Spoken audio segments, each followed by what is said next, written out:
Hi guys, welcome back to T dot immigration. My name is Guntej. कई नई update Australia के आज हम आपके लिए लेके आए हैं। जैसे कि मेरी लास्ट वीडियो में जुलाई इनटेक का वीज़ा आया था, उसको आए कब 4-5 दिन हो गए। नई न्यूज़ इमिग्रेशन ऑफिस जो DHA है वहाँ का, उसकी तरफ से काफ़ी आई हैं। तो चलिए विस्तार में उनके ऊपर बातें करते हैं। एक एक पॉइंट क्लियर करता हूँ कि क्या नई न्यूज़ है, क्या इनटेक डिफरेंट होने वाले हैं जुलाई से। तो वीडियो लास्ट तक देखना।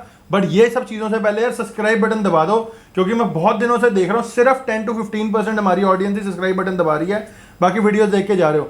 यार मैं इतनी मेहनत, इतनी ज़्यादा स्ट्रगल से आपके लिए चीज़ें लेके आता हूँ, खोदनी पड़ती हैं चीज़ें लिटरली वेब पे।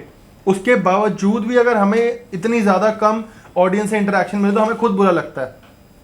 तो यार हमारी मेहनत के लिए, क्योंकि आप भी मेहनत कर रहे हो ऑस्ट्रेलिया में, इतनी पैसे और मेहनत लगा के वही हम कर रहे हैं कि आपको नई नई न्यूज़ लेके आए। तो उसके लिए प्लीज़ सब्सक्राइब करो और चलिए इस वीडियो को शुरू करते हैं, ताकि आगे आने वाली न्यूज़ आपके लिए अच्छी हो।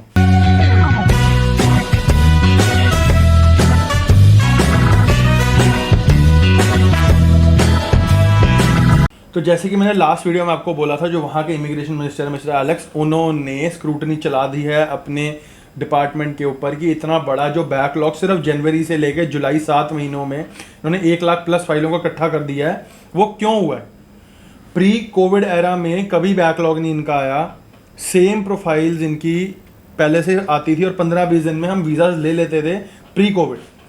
जनवरी दिसंबर एंडिंग, जनवरी फर्स्ट वीक से इनके बॉर्डर्स खुले, इन्होंने बैकलॉग पे बैकलॉग लगा के भर्ती इकट्ठे कर दी और लोगों को 4-4 महीने अपने वीज़ास की वेट करनी पड़ रही थी। तो उसी के ऊपर जब स्क्रूटनी हुई तो चीज़ें बदली, बैकलॉग क्लियर हुआ, कई रिजल्ट अच्छे आ रहे हैं, कई बुरे आ रहे हैं। तो वही अच्छे और बुरे रिजल्ट्स क्यों आ रहे हैं, क्योंकि जब स्क्रूटनी हुई तो अब उनके ऊपर प्रेशर पड़ा कि फटाफट इन्हें चीज़ें क्लियर करो। जैसे 2018-19 में वीज़ास 15-20 दिन में आ जाते थे और कोविड में तो बिल्कुल ही बंद थे। बट कोविड में ये था कि अगर आपने फाइल लॉन्च करनी है तो आप चीज़ें कम भी डाल के कर सकते थे, या आपकी कोई रिक्वायरमेंट छूट गई है तो उसका एक ईमेल आ जाता था, क्योंकि कोविड में इतना प्रेशर नहीं था, स्टाफ घर से काम कर रहा था, तो वो चीज़ें खींच लेते थे। बट अब जब से स्क्रूटनी चालू हुई है, ठीक है, प्रेशर बढ़ा है, पेच कसा है, तब से जो इनकम्प्लीट फाइल्स हैं जिनमें हल्की सी फंडिंग का इशू आ रहा है, या अगर आपने बिना इंश्योरेंस की फ़ाइल लगाई है, या आपकी जो पुरानी PT ही या IELTS का स्कोर एक्सपायर हो चुका है, या ऑन द एज है आपके एक्सपायर होने से कि उनको लग रहा है कि अभी आपका 1 महीना रह गया और वीज़ा प्रोसेसिंग 2-2.5 महीने या क्लासेस 2-2.5 महीने बाद स्टार्ट है, उस कैटेगरी की फाइल सीधा रिफ्यूज़ है। ये चेंजेस बहुत बड़े आए हैं DHA की तरफ से, क्योंकि उनको अपना बैकलॉग क्लियर कर रहा है। तो हमेशा दूध के ऊपर जो झाग होती है, मलाई होती है, वो सबसे पहले उठाई जाती है। वैसे ही क्रीम फाइल्स को सबसे पहले वीज़ास दिया जाएंगे जिनकी फ़ाइल कंप्लीट है, जिनकी फंडिंग क्लियर है, और जो बिल्कुल प्योर और क्लीन फाइल्स हैं उनको फटाफट वीज़ास इशू होंगे। थोड़ी थोड़ी टेक्निकल फाइल्स हैं जिसमें जैसे फंडिंग का उनको क्लियरेंस नहीं आ रहा, या इंश्योरेंस आपने नहीं लगाई, या कम वैल्यू की इंश्योरेंस लगा दी है उनके जो उन्होंने रिक्वायर करी हुई है, या उसके सिवाय कोई भी आपका ऐसा डॉक्यूमेंट जो उनको थोड़ा सा शेडी लग रहा है, वो फाइल सीधा रिजेक्ट होंगी कि उनके पास इतना टाइम नहीं है कि उस फाइल पे ध्यान दें, आपको भेजें, आप उसे रिकन्सिडर करो, चीज़ें उसमें दोबारा डालो और फिर उन पर वापस भेजो, फिर दोबारा देखें। उनके पास इतना टाइम नहीं है, वो सीधा उठा के रिफ्यूज़ वाले सेक्शन में फेंकेंगे आपकी फ़ाइल।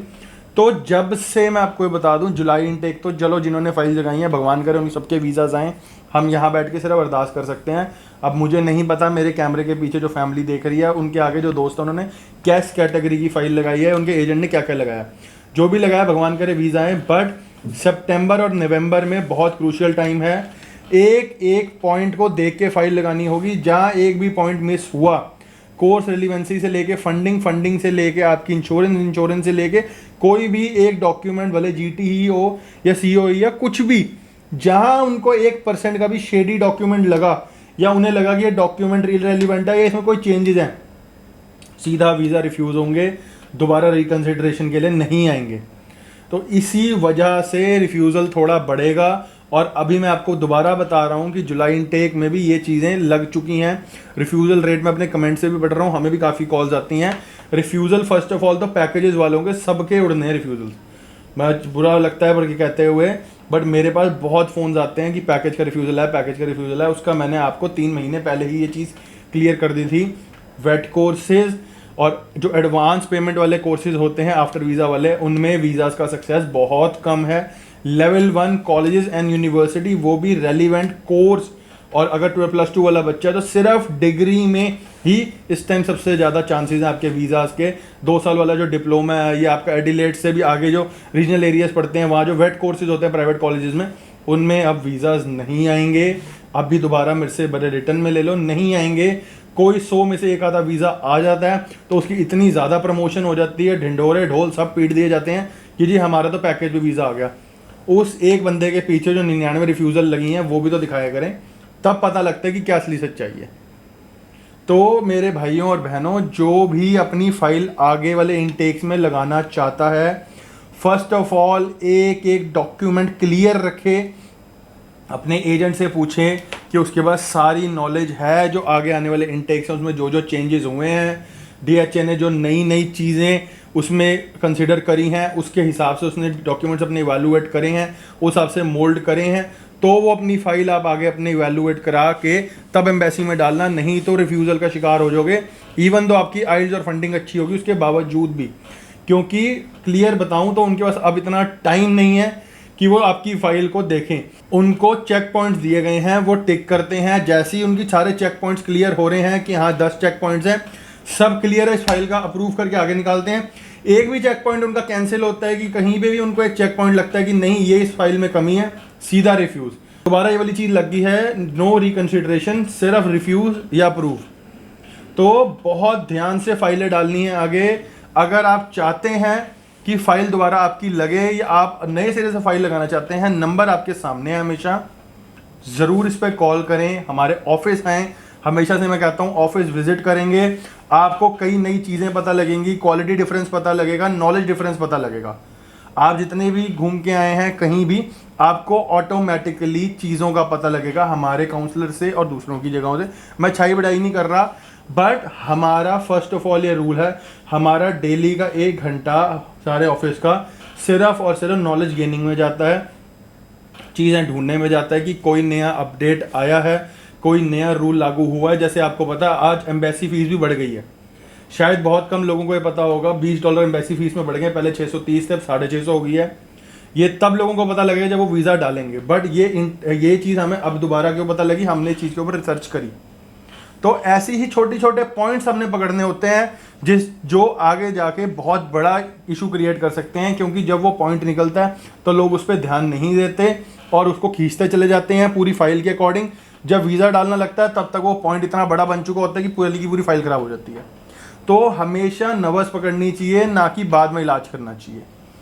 तो आज के लिए मैं इतना ही। तो ऑस्ट्रेलिया और कनाडा स्टडी वीज़ा के लिए हमेशा हमारे द्वार खुले हैं आपके लिए, ऑफिस टाइमिंग नंबर नीचे लिखा है। इसके सिवाय वो लोग जो स्टडी नहीं करना चाहते, अपनी लाइफ फॉरेन में वर्क परमिट के थ्रू करना चाहते हैं, तो हमारे पास शेनिगन के बहुत ऑप्शंस हैं, पोलैंड, माल्टा, जर्मनी के बहुत ऑप्शंस हैं हमारे पास, from category A to category D। उसके लिए भी मैं वीडियोस आगे लेके आऊँगा, बट आप ज़रूर हमें बताएं कि कमेंट में आपको इसके बारे में और जानकारी चाहिए। अगर आप इंटरेस्टेड हैं वर्क परमिट्स में तो हमारे ऑफिस आएँ, और उसमें हम सबसे बड़ी चीज़ पेमेंट आफ्टर वीज़ा का प्लान चला रहे हैं। कोई पैकेजेस नहीं है, बट हम अपने एंड से श्योरिटी वीज़ा आपको देंगे, उसके बाद ही आपसे सिंगल पेनी लेंगे। तो अगर कोई इस वाले प्लान में भी इंटरेस्टेड है कि उसको बाहर पढ़ाई के सिवाय काम करने भी जाना है, क्योंकि मैं जानता हूँ बहुत ऐसे लोग होते हैं जो नहीं अपनी पढ़ाई अफोर्ड कर सकते, या वो इनके पास इतना ज़्यादा वो टाइम निकल चुका होता है, जैसे +2 करी उसको 6-7 साल का गैप डल गया कि कोई कंट्री उसे एंटरटेन नहीं कर रही। तो हमारे पास उन कैटेगरी जो हमारे भाई हैं उनके लिए स्पेशल वर्क परमिट्स आए हैं, जिसमें हम उनकी इंडिया से ही जॉब लगवा के देंगे शेनिगन कंट्रीज़ में, प्लस उनकी food and accommodation as per company norms होंगी। कम से कम मिनिमम टू मिनिमम 800 से लेके 1200 यूरोस तक के प्लान है।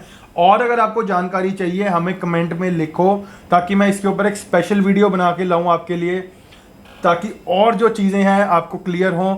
स्टडी वीज़ाज़ के लिए हमारे डिफरेंट ऑफिस हैं, वर्क परमिट्स के लिए हमारे डिफरेंट काउंसलर्स हैं, आपको हर चीज़ पे प्रोफेशनलिज्म अलग ही दिखेगा। तो जो भी आपकी रिक्वायरमेंट है इस नंबर पे कॉल करें, एक अपनी अपॉइंटमेंट बुक करके ऑफिस हैं, आपको ऑटोमेटिकली चीज़ें पता लगेंगी। आज की वीडियो के लिए इतना ही। ऑस्ट्रेलिया के नए अपडेट्स देखने के लिए अगली वीडियो का वेट करें। अगर जो भी नई अपडेट आएगा वो आपके पास नेक्स्ट वीडियो में मिलेगा। आज के लिए इतना ही।